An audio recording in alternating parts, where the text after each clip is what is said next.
बिस्मिल्लाहिर्रहमानिर्रहीम, अस्सलाम वालेकुम। मेरा नाम मुनीफ फारूक है और आप देख रहे हैं Munif Farooq official YouTube channel. इस चैनल को लाइक सब्सक्राइब शेयर करने का बहुत शुक्रिया। बेल आइकन को जरूर प्रेस किया कीजिए ताकि आपको पता चले जब भी कोई नई वीडियो आती है। जी, ये खत लिख दिया है जी पाकिस्तान के पार्लियामेंटेरियंस ने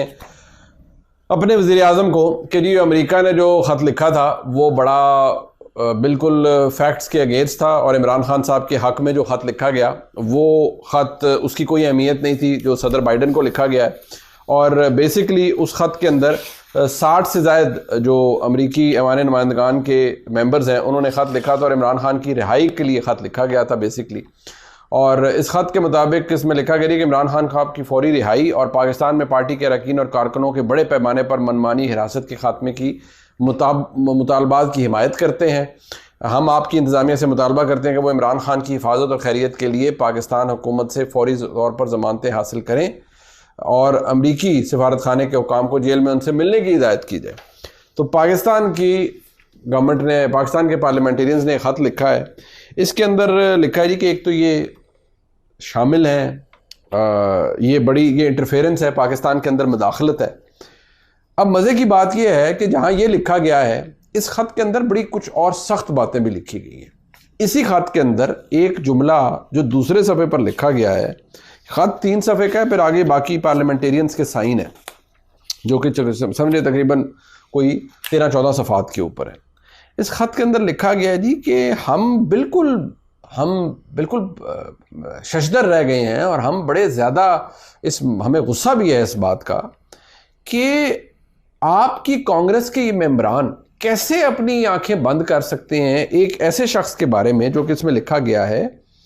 We are indeed flabbergasted to witness this blind support of US Congress members for a person, उस शख्स के लिए तरफ अब उन्होंने बिल्कुल आंखें बंद की हुई हैं, यानी Imran Khan, who has been found to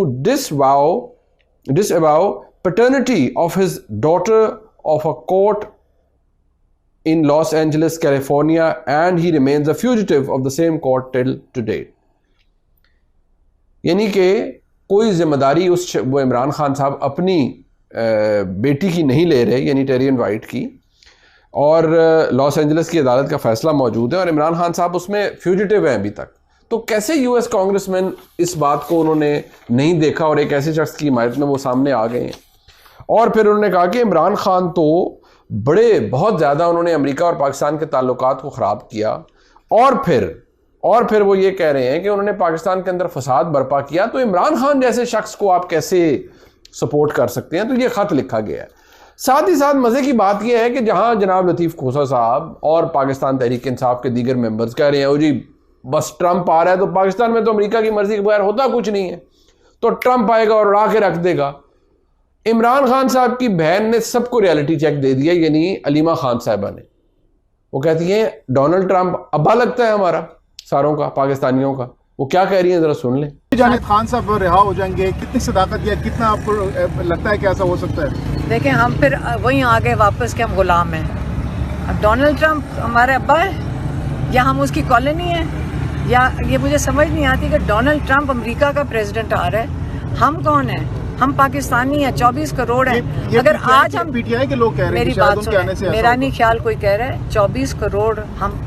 Pakistani, हमें अपनी इज्जत का तो ख्याल करना चाहिए कि हम अपने हक के लिए खुद खड़े हो जाएं। अब ये सुनने के बाद अमेरिका से जो उम्मीदें लगा के रखी हुई है पूरी तरीके इंसाफ ने, तो मेरा सवाल सिर्फ ये है कि फिर वो क्या होगा उस नारे का जिसमें कहा कि हम कोई गुलाम है? यानी आप मोहर लगाना चाहते हैं कि हाँ जी हम ही गुलाम हैं। हम इंतजार कर रहे थे कि इज्जत माब डोनाल्ड ट्रंप साहब आए और मामलात और हालात को अपने काबू में लें और इमरान खान साहब की रिहाई फौरी तौर पर करें, और पूरा जो तासुर है वो ये कि सारे पागल हो जाएंगे और हाँ टांगे कांपने लग पड़ेंगी और इमरान खान साहब को ये रेड कारपेट बिछाएंगे कि निकले बाहर आपकी वजह से, तो हमें बड़ी टेंशन हो गई है। जबकि मसला ये है, हकीकत क्या है? हकीकत ये है आज की कि बुशरा बीबी साहिबा तो बाहर तशरीफ़ ले आई, वो जहाँ पर भी रहेंगी ठीक है, जो मामलात हैं। इमरान खान साहब के लिए अभी भी वही मसला है, वही इश्यूज़ हैं और वही मसला है कि सिद्क़े दिल से माफ़ी मांगे 9 मई के लिए तो बात आगे बढ़ेगी। अगर नहीं मांगा जाएगा तो मामला ख़राब हो जाएगा। अब आज आप देख लें, एक तरफ जनाब पूरे पाकिस्तान तहरीक इंसाफ की जानिब से जनाब सलमान अकरम राय साहब ने, उन्होंने बाकायदा तौर पर अनाउंस किया ट्विटर के ऊपर, और उन्होंने कहा जी कि बाकायदा तौर पर मैं ये बता रहा हूं कि अब हम फैसला कुन एहतजाज के लिए बाहर निकलेंगे। गंडापुर साहब की ललकार आप जरा सुने, वो कह रहे हैं कि हमने घर वालों को बता दिया है, अब हम अगर वापस ना आए तो हमारे जनाजे पढ़ लेना और हम इनकलाब लेकर आएंगे और हम लाखों लोग ले आएंगे। आज उन्होंने मिलना था, वो मुलाकात फिर नहीं हुई। वो जेल इंतजामिया ने कहा जी आप हल्फनामा लिख के दें कि आप सियासी गुफ्तगू नहीं करेंगे। लतीफ़ खोसा साहब जो कि MNA हैं पाकिस्तान तहरीक इंसाफ के, वो कहते हैं ओ भाई ये लोग जितने भी जेल के मेंबरान हैं ये तो आके फौरी तौर पर उधर खड़े हो जाते हैं, हमारी तो गुफ्तगू ही नहीं होने देते। फैमिली की गुफ्तगू हो तब भी सिक्योरिटी के लोग खड़े होते हैं, जेल हुकाम वकला जाके मिलें तब भी जेल हुकाम खड़े होते हैं, तो प्राइवेसी तो देता कोई नहीं है। तो हम इमरान खान साहब से कैसे गुफ्तगू करें जाके? मसला ये है कि इमरान खान साहब के अपने मामलात हैं, उनकी मकबूलियत अपनी जगह है, लेकिन वो मकबूलियत अब कितनी इंटैक्ट है? क्या बाकायदा तौर पर अली मीन गंडापुर साहब लाखों लोगों का मजमा जो वो लाना चाह रहे हैं और वो कह रहे हैं कि अब हम आएंगे और हम इस्लामाबाद में ही क़याम करेंगे, तो सबको पता चल जाएगा, हुकूमत का भी पता चलेगा कि हुकूमत के पास कितनी ताकत, गंडापुर साहब के पास पता चल जाएगा उनके पास कितना इख्तियार और कितनी ताकत है। इंटरेस्टिंग बात यह है कि हुकूमत की जानिब से क्लियर कट बता दिया गया है कि जनाबे वाला अगर आप अब आएंगे तो अब हम आपको, हमारी कोई मजबूरी नहीं है, हम आपके साथ वैसे ही सलूक करेंगे जैसा किसी को करना चाहिए। अव्वल तो इनको पूरा हुकूमत की खुशफहमी और डाउट है उन्हें, वो कहते हैं जी ये कभी नहीं आएंगे, और अगर आएंगे तो फिर पाकिस्तान के अंदर जो सियासी इस्तेकाम है या जो भी मामलात, वैसे सियासी इस्तेकाम मुझे तो नज़र नहीं आ रहा, लेकिन जो भी हालात हैं उनको डिस्टर्ब करने के लिए किसी को कोई इजाज़त नहीं दी जाएगी। और माफ़ी मांगने वाला प्रोग्राम है बकौल तलाल चौधरी साहब के कि ये माफ़ियाँ मांगते फिर रहे हैं, और इस्टेब्लिशमेंट के साथ इनके दीगर रहनुमा बहुत से हैं, काफ़ी बड़ी तादाद है, वो राब्ते में भी रहते हैं, अपने लिए सियासी स्पेस ढूंढते रहते हैं। अगर कोई किसी का राब्ता डायरेक्टली उस तरह से नहीं है तो वो इमरान खान साहब का नहीं है, बाकी सब कोई गंडापुर साहब खुद, कभी गंडापुर साहब के थ्रू वो मामलात हालात उनके चलते रहते हैं।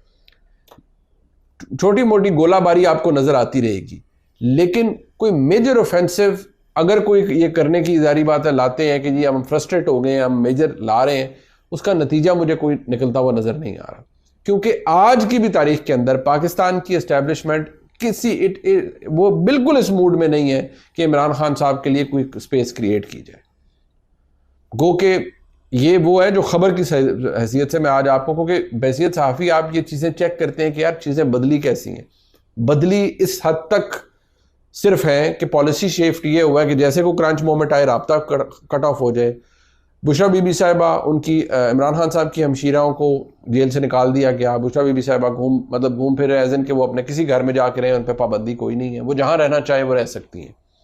इमरान खान साहब की बहनें बाहर आ चुकी हैं, लेकिन इसके अलावा और कुछ नहीं हो रहा। हुकूमत इस निज़ाम को मजबूत करने के लिए एस्टेब्लिशमेंट से मदद लेती रही है और लेती रहेगी। इस हुकूमत की बड़ी हैवी और मेजर डिपेंडेंस है पाकिस्तान की एस्टेब्लिशमेंट के ऊपर, और वो सपोर्ट इस हुकूमत को मुकम्मल तौर पर दरियाफ्त है। और मैं अब आपको एक ये खबर देने लगा हूँ कि पाकिस्तान के अंदर जो दोस्त ममालिक हैं उनको भी, उनमें से एक दोस्त मुल्क एक इस्लामी मुल्क है, जहाँ पाकिस्तान की जानिब से बाकायदा तौर पर यह मैसेज दिया गया है कि जी सब कुछ इन कंट्रोल है, यही हुकूमत चलेगी और पाकिस्तान के अंदर निज़ाम की तब्दीली के कोई आसार नहीं है, लिहाजा आपने जो मामलात आगे चलाने हैं, जिस तरह भी चलाने हैं, ये कॉन्टीन्यूटी रहेगी। और पाकिस्तान अपने बरादर इस्लामी मुल्क को बहुत कदर की निगाह से देखता है। पाकिस्तान की एस्टेब्लिशमेंट की जब भी ज़रूरत अश्योरेंस की होगी, पाकिस्तान की एस्टेब्लिशमेंट वो प्रोवाइड करेगी। यही मैसेज एक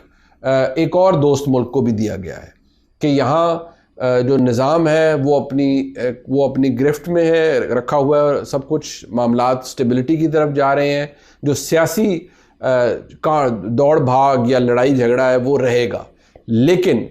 जो जो मैसेज है जो कि रिसेंटली पहुंचाया गया है दोस्त ममालिक की जानिब जो कि लैंडिंग भी करते हैं पाकिस्तान को, जो कि IMF के प्रोग्राम के बाद जिन्होंने रीअफर्म किया है कि वो फर्दर इन्वेस्टमेंट्स या लैंडिंग भी करेंगे, उन दोस्त ममालिक को एक बाकायदा तौर पर एक बड़े सीनियर लेवल से रीअश्योरेंस दी गई है कि जी सब कुछ इंटैक्ट है, कुछ बदल नहीं रहा, कोई आपको पॉलिसी शिफ्ट या कोई चेंज ऑफ रिजीम पाकिस्तान के अंदर होता हुआ नज़र नहीं आ रहा, सब कुछ वैसा ही है। एक बहुत ही बाखबर शख्सियत है, मैंने उनसे पूछा जी कि अभी हमारा क्योंकि काम साथियों का यही होता है सारा दिन फ़ोन करना, कभी किसी एक को कभी दूसरे को, तो मैंने पूछा जी कि ये सुप्रीम कोर्ट के अंदर जो मामला चल रहे हैं अब इसका नेक्स्ट स्टेज क्या है। तो जो अभी तक मुझे बताया गया वो काफ़ी बहुत ही वेल प्लेस्ड हुकूमती शख्सियत है। तो मैंने उनसे पूछा जी क्या सेंटिमेंट क्या आपको जहन में आ रहा है। उन्होंने कहा जी सुप्रीम कोर्ट के अंदर अब एक स्टेबिलिटी का तासुर आपके सामने आएगा, क्योंकि जो याया अफरीदी साहब हैं वो एक बड़े ऑनरेबल जज हैं, वो अगर गवर्नमेंट की तरफ नहीं है तो वो किसी और की तरफ भी नहीं है। वो जैसे फौज में होता है ना स्ट्रेट सोल्जर, वो एक बड़े सीधे साधे और मतलब एक आइन और कानून के हिसाब से चलने वाले, किसी पॉपुलिज्म का शिकार हुए बगैर एक चीफ जस्टिस हैं और वो रहेंगे, और हुकूमत को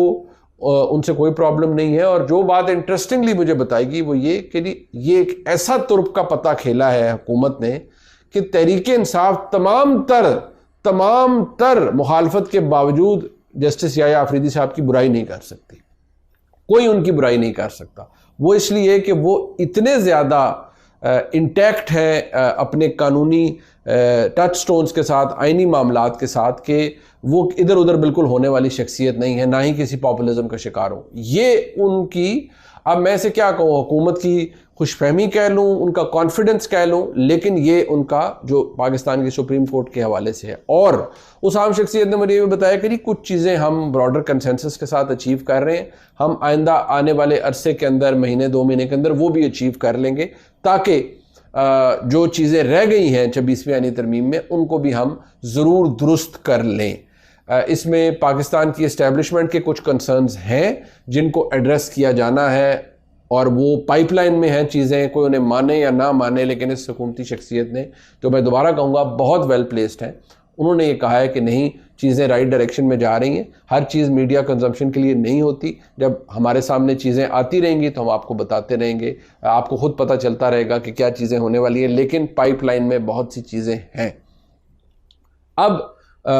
फिर जारी बात है, मैंने उनसे पूछा जी कि मसला ये है कि कोई चीज़ हरफ आखिर तो नहीं होती ना, कि कभी ये तो नहीं हो सकता कि अगर देखिए इमरान खान साहब की अहलिया भी बाहर आ गई, इमरान खान साहब जेल में हैं, वो अंडर ट्रायल कैदी हैं, 190 मिलियन पाउंड का केस अभी उसका फैसला नहीं हुआ, 9 मई का केस जो है, 1 में उनके ऊपर फर्द जुर्म अभी आयद होनी है, ट्रायल चलेगा, सज़ा, वो तो बाद की चीज़ें अगर साबित होता है तो आपको कैसे ये उम्मीद है कि इमरान खान साहब को वो जेल में ही रहेंगे। उन्होंने कहा जी कि इमरान खान साहब के साथ हमारी तो इंगेजमेंट या हमारा मसला तो पार्लियामान के अंदर उस जमात के साथ है। इमरान खान साहब का सबसे बड़ा जो इशू है वो है इदारे के साथ, और इमरान खान साहब ने इदारे को मिनहसुल इदारा अपने खिलाफ कर लिया है, और क्योंकि इमरान खान साहब अपनी पोजीशन से हटे नहीं है, लिहाजा इदारा भी अपनी पोजीशन से नहीं हटा। और जो इंटरेस्टिंग बात बताई गई है, जो मैं दोबारा कहता हूँ, देखिए ये चीज़ें जो आपको पता लगती हैं, और ये बहसियत खबर मैं आपको बता रहा हूँ, ये कॉन्फिडेंस है या ओवर कॉन्फिडेंस है। इस हुकूमती शख्सियत ने मुझे बताया जी कि आप इसको इतना आसान अल्फाज में ना लें, ये समझें कि जो फ़ौज के अंदर एक क़ियादत जन्म लेती है नीचे से ऊपर, तो अब जो पाकिस्तान की फ़ौज की टॉप टियर लीडरशिप है उसके अंदर एक सेकंड टियर आता है, जिन्होंने आगे जाके फिर फ़ौज की लीडरशिप संभाल ली है, उनके जहन भी तहरीक इंसाफ और इमरान खान साहब के हवाले से ख़ास शक्ल इख्तियार कर चुके हैं, और वो भी यही समझते हैं कि इमरान खान साहब ने पाकिस्तान की फ़ौज को बड़ा हार्म किया है, बहुत ज़्यादा नफ़रत इंजेक्ट की है, और उनको कोई फ़र्क नहीं पड़ता कि इस वक्त कोई किसी के बारे में क्या सोच रहा है, पाकिस्तान तहरीक इंसाफ के रहनुमा क्या बयान दे रहे हैं, क्या बोल रहे हैं, क्या कर रहे हैं। वो ये समझते हैं कि इस वक्त जो पैरामाउंट इंपॉर्टेंस जिस चीज़ की है वो ये कि हमने निज़ाम को करेक्ट करना है, और हम इस निज़ाम को फ़ौज ने इंसुलेट करके रखा है, पाकिस्तान की फ़ौज ने, पाकिस्तान के इस्टेब्लिशमेंट्स ने, ताकि इस निज़ाम के ऊपर जो बमबारी होती है इधर उधर से वो इस निज़ाम को ना डिस्टर्ब करे। और इस स्टेबिलिटी की ज़ामिन पाकिस्तान की इस्टेब्लिशमेंट है, ये उस हुकूमती शख्सियत ने मुझे कहा। तो मैंने कहा जी आपको लगता है, ये तो हमने चीज़ें पहले भी विटनेस की हैं कि बड़ी बड़ी लंबी प्लानिंग्स होती थी तो चीज़ें बदल भी जाया करती थी। उन्होंने भी यही कहा, उन्होंने कहा जी देखिए वो गैब का इल्म तो अल्लाह को है, लेकिन आज की तारीख में मैं आपको बता रहा हूँ कि इससे ज़्यादा सिविलियन मिलिट्री हार्मनी नहीं थी जो आज पाकिस्तान के अंदर है, और आने वाले दिनों के अंदर भी आपको इसकी नई नई मिसालें नज़र आएंगी। और ये जो पाकिस्तान के दोस्त ममालिक के हवाले से कुछ उन्होंने कहा जी कि अभी तो ये आगाज़ है, एक बाकायदा एक पाकिस्तान ने एक टारगेट सेट किया है कि हमने आने वाले अरसे के अंदर कितनी चीज़ें दुरुस्त करनी है, कितनी हमने दोस्त ममालिक से इन्वेस्टमेंट करवानी है। और इंटरेस्टिंगली ये बताया गया है इस हुकूमती शख्सियत की जानिब से कि वो टारगेट्स पाकिस्तान की, यानी जो पाकिस्तान के अंदर इन्वेस्टमेंट लेकर आए, वो टारगेट्स पाकिस्तान के वज़ीर आज़म यानी हुकूमत और पाकिस्तान की इस्टेब्लिशमेंट दोनों के सामने है कि जी एक कलेक्टिव एफर्ट के साथ हमने मुल्क को मुआशी तौर पर स्ट्रॉन्ग करना है, इतना स्ट्रॉन्ग करना है कि हम इस इशू से, इस प्रॉब्लम से बाहर निकल जाएं। सो ये इस वक्त जनाब हालात हैं, और पाकिस्तान के अंदर ये इस वक्त एक चीज़ चल रही है। ये ख़बर थी जो मैंने समझा मैं आपको इसके हवाले से ज़रूर बताऊं, क्योंकि बहुत अहम और ब्रेकिंग स्टोरी है जो मैं आपको बता रहा हूँ कि जो पाकिस्तान के दोस्त ममालिक को, एक मुस्लिम दोस्त ममालिक को और एक और दोस्त मुल्क को बाकायदा तौर पर क्लैरिटी से बताया गया है कि नथिंग डूइंग, कुछ तब्दील नहीं हो रहा, ये निज़ाम है और ये निज़ाम मजबूत है और मज़ीद मजबूत हो रहा है। गैब का इल्म अल्लाह के पास है, आगे देखते हैं क्या होता है। व्लॉग देखने का शुक्रिया जी, से लाइक सब्सक्राइब शेयर कीजिएगा। खुदा हाफिज़।